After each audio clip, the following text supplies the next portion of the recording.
Welcome to the Passionate Motivation Volleyball Podcast, empowering coaches and parents of youth athletes.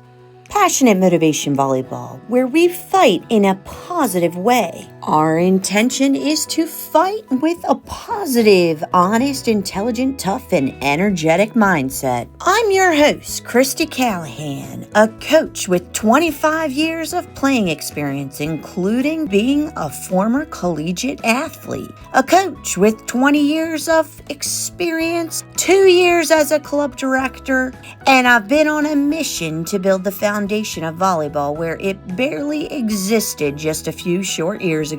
Each week on this podcast, I'll be sharing insights, tips, and powerful strategies to help you elevate your volleyball journey.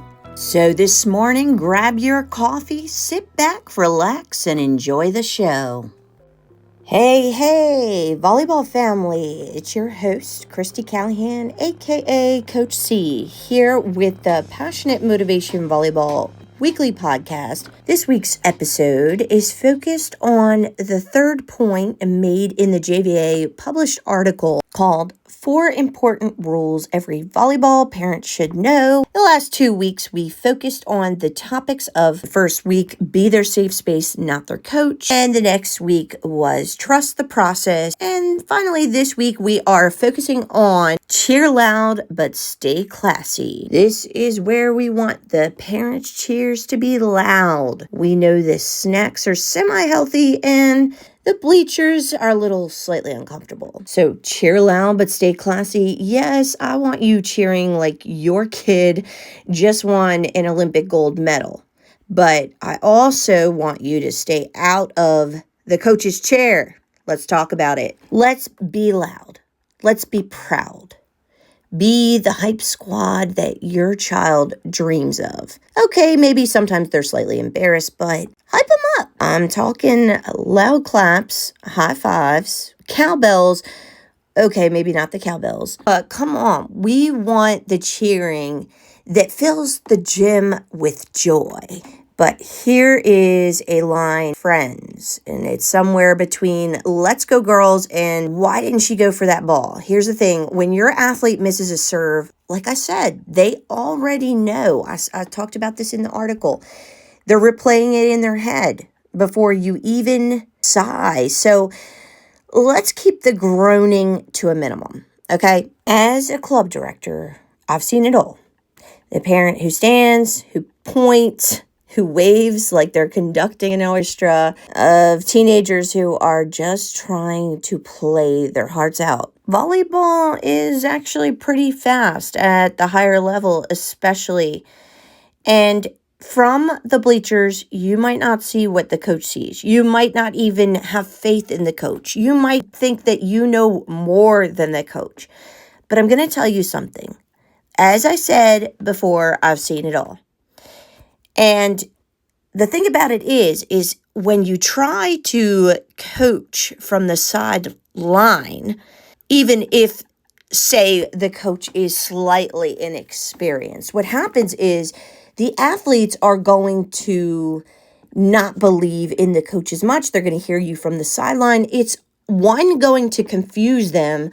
2, going to make them lose their confidence in the coach and not be listening as a team to their coach. And 3, it's point blank obnoxious. It's obnoxious.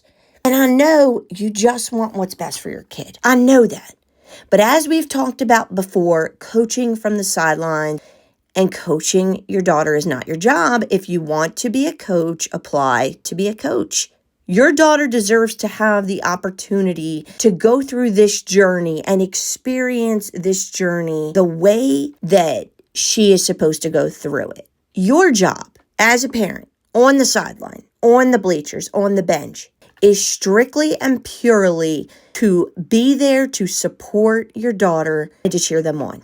That is your role at that moment, at that point in time. Hard to hear. I get it. I've been on the sidelines and I look at a lot of these kids like they're my own. I care about them. I want to see their development. I want to see them succeed.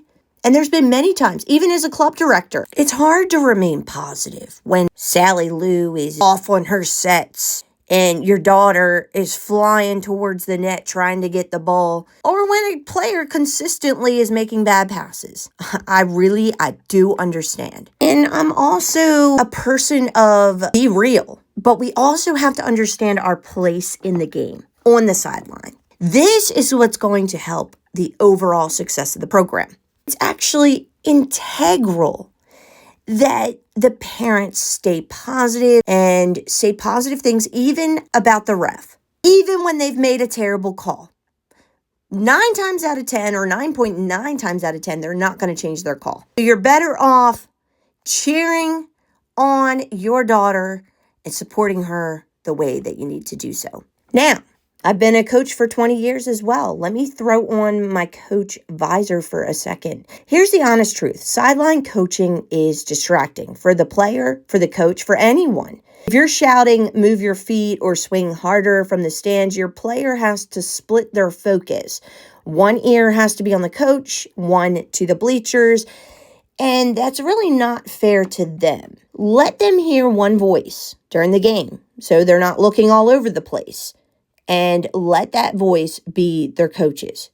Even as I said before, if their coach isn't a great coach, allow your daughter to be trained on respecting and listening to their coach, because eventually they'll get a great coach and they'll have practiced listening and respecting their coach. Your job is merely to be the sunshine in the stands. When they look over, give them that proud smile and the thumbs up. It sticks with them. It gives them hope. Now let's talk about playing time. I know it's a sensitive subject. Here's the truth with some love. The bleachers are not a place to advocate for more court time. If your kid's on the bench, they'll need your full support. In fact, it might be the most important time to cheer them on and to cheer on the team, because how they show up on the bench, it matters. Coaches notice hustle, attitude, encouragement, and those things that lead to more minutes than any sideline advice ever could. And did you know that 90% of athletes say that their confidence and performance improves when their parents cheer them on positively? This is huge. Your energy feeds their energy. Be their biggest fan, not their loudest critic.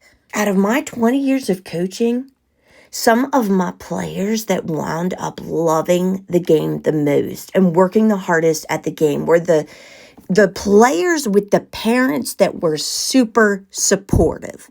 Okay, so cheer loud. Be that mom, that dad, that aunt, that uncle, that grandma, grandparent, grandpa, that neighbor who brought the orange slices and the confetti. But keep it classy.